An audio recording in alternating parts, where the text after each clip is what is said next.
physical properties in different directions.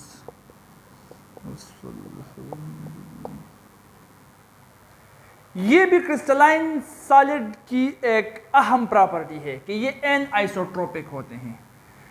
Crystalline solids जो नहीं होते, एमआरपीएस होते हैं, वो आइसोट्रोपिक होते हैं, और ये जो होते हैं ये एन आइसोट्रोपिक होते हैं। अब आइसोट्रोपी क्या है, एन आइसोट्रोपी क्या है, इसको समझते हैं। देखो, एन आइसोट्रोपी की तारीफ समझकर हम आइसोट्रोपी भी समझ जाएंगे।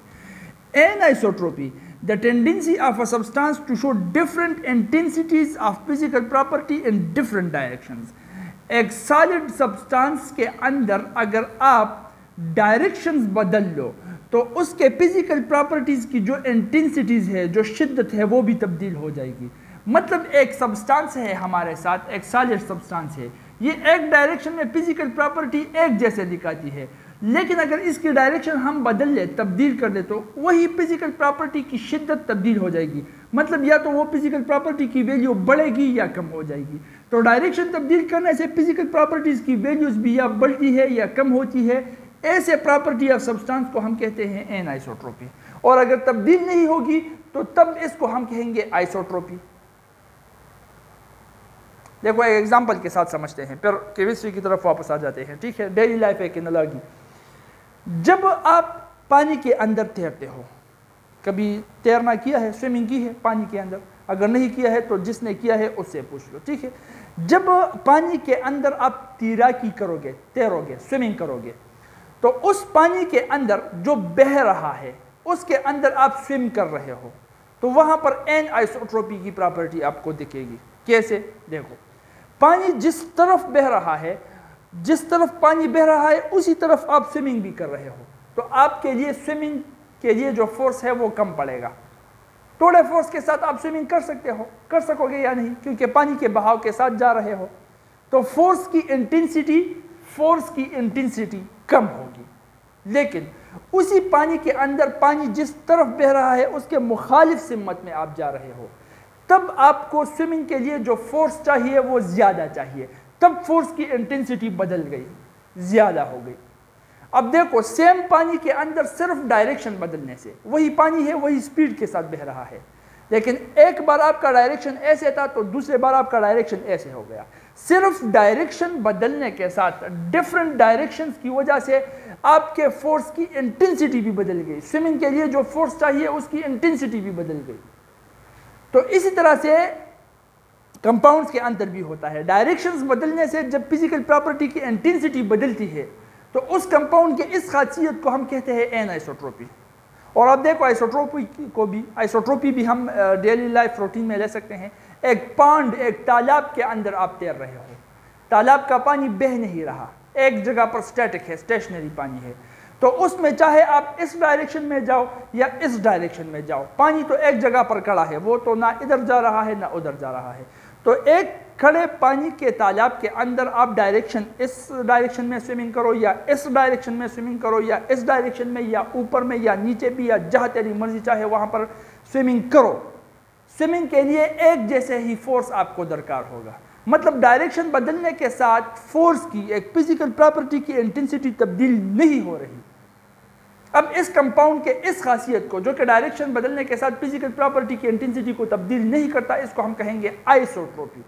और अगर तब्दील करेगा, जिस तरह के बहता हुआ पानी कर रहा था, फिर इसको कहेंगे एन आइसोट्रोपी। बात समझ में आ रही है या नहीं? ठीक है, तो जितने भी क्रिस्टलाइन सॉलिड्स है उसके अंदर अगर आप डायरेक्शंस तब्दील करो, डिफरेंट डायरेक्शंस में मुख्तलिफ फिजिकल प्रॉपर्टीज को देखो, तो उन फिजिकल प्रॉपर्टीज की डिफरेंट डायरेक्शन में उनकी इंटेंसिटी भी तब्दील होगी। फॉर एग्जांपल, यहां पर आप केमिस्ट्री के अंदर एग्जांपल के साथ समझते हैं। ठीक है, इलेक्ट्रिकल कंडक्शन इन ग्रेफाइट। ग्रेफाइट में इलेक्ट्रिकल कंडक्शन कर रहे हो, बिजली पास कर रहे हो ग्रेफाइट से। तो हम ग्रेफाइट पढ़ चुके हैं कि ये हेक्सागोनल शेप में होता है और ऊपर नीचे लेयर्स होते हैं इसके। हेक्सागोनल शेप में डिफरेंट लेयर्स अरेंज होकर ग्रेफाइट का सिक्का बनाता है। तो ये इस लेयर्स में सेपरेटली ड्रा कर रहा हूँ ताकि आपको आसानी के साथ समझ में आ जाए। अब देखो, जब भी आप ग्रेफाइट के आर पार बिजली पास करना चाहो, इलेक्ट्रिकल कंडक्शन करना चाहो, तो अगर इस डायरेक्शन से इस डायरेक्शन या उससे इस तरफ इस डायरेक्शन में, मतलब इसके साथ पैरेलल, इस इन लेयर्स के साथ पैरेलल डायरेक्शन में आप इलेक्ट्रिकल कंडक्शन करना चाहो तो इलेक्ट्रिकल कंडक्शन आसानी के साथ हो पाएगा, वेरी इजीली। ये पर कंडक्टर है ग्रेफाइट। लेकिन इसी बिजली को अगर आप ऊपर से नीचे या नीचे से ऊपर, मतलब इन लेयर्स को परपेंडिकुलर डायरेक्शन में इनसे बिजली पास करना चाहो, तब तो या बिजली बहुत थोड़ी बिजली पास होगी, बहुत कम बिजली पास होगी, या बिल्कुल होगी ही नहीं। अब देखो, डायरेक्शन तब्दील करने के साथ इस फिजिकल प्रॉपर्टी की इंटेंसिटी बदल गई। तो अब इस ग्रेफाइट की इस सलाहियत को, जो कि डायरेक्शन तब्दील करने के साथ एक फिजिकल प्रॉपर्टी की इंटेंसिटी को तब्दील कर सकता है, इसको हम एनिसोट्रॉपी कहेंगे। और ग्रेफाइट में ये क्यों होता है? क्योंकि इलेक्ट्रॉन एक ही लेयर में एक जगह से दूसरी जगह पर जा सकते हैं, लेकिन दूसरे लेयर से इस लेयर में आ नहीं सकते आसानी के साथ। इसलिए डायरेक्शन तब्दील करने से बिजली पास नहीं होगी, इस डायरेक्शन में होगी, इस डायरेक्शन में नहीं होगी या कम होगी। डायरेक्शन तब्दील करने के साथ फिजिकल प्रॉपर्टी की इंटेंसिटी तब्दील हो गई, तो ये हो गया इसकी टेंडेंसी, इस टेंडेंसी को, इस सलाहियत को हम कहेंगे एनाइसोट्रॉपी। इस तरह के क्लीवेज प्लेन जो हम पढ़ चुके हैं वो भी एक एनाइसोट्रॉपिक प्रॉपर्टी है। इस तरह से सिल्वर आयोडाइड जो है, सिल्वर आयोडाइड, और इस सिल्वर आयोडाइड की थर्मल एक्सपेंशन जो है वो एक डायरेक्शन में अगर आप करोगे तो पॉजिटिव होगा, और अगर दूसरे डायरेक्शन में करोगे तो नेगेटिव होगा।